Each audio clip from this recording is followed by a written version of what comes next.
कामना में दम है जे हमरा के रोकी लगे जे आई साला के हु न खोखी केकरो करना हो ऐसा है क्या?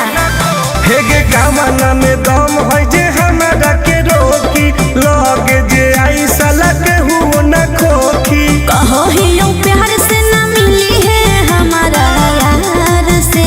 अच्छा? बात नहीं सुनो है खेलो है हथियार से।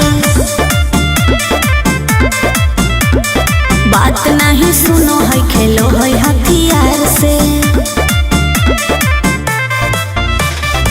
ढेर भौकाल मत बनाओ।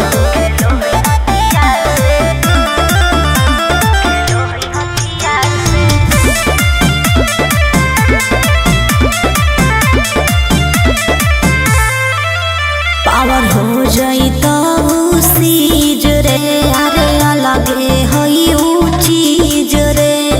चाइना के मशीन समझो है कि हाँ आगे करे न ढेर तू घमंड गे भरे पर तोरा दंड गे नमवा हमर जानो है पगली गाँव जवार पर खंड गे अरे काला टीका मार के वो घूमो हकई थार से।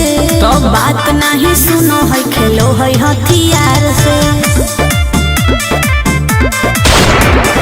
बात नहीं सुनो है खेलो है हथियार से। डर ना होगे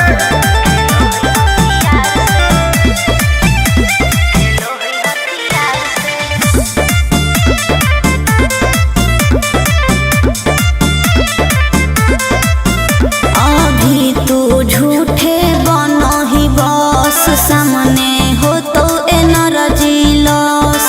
रह दे अच्छा सुन बोल। आगे चलता न कोनो के जोर गे सगर हो गए हमारे सोर गे टुन टुन आनंद पराकाश के चलती चलो है चारों ओर गे दिमागो कर तेज चलो है तलवार से।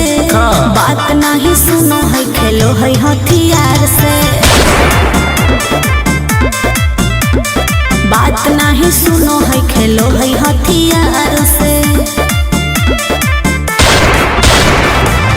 चल जो जैसे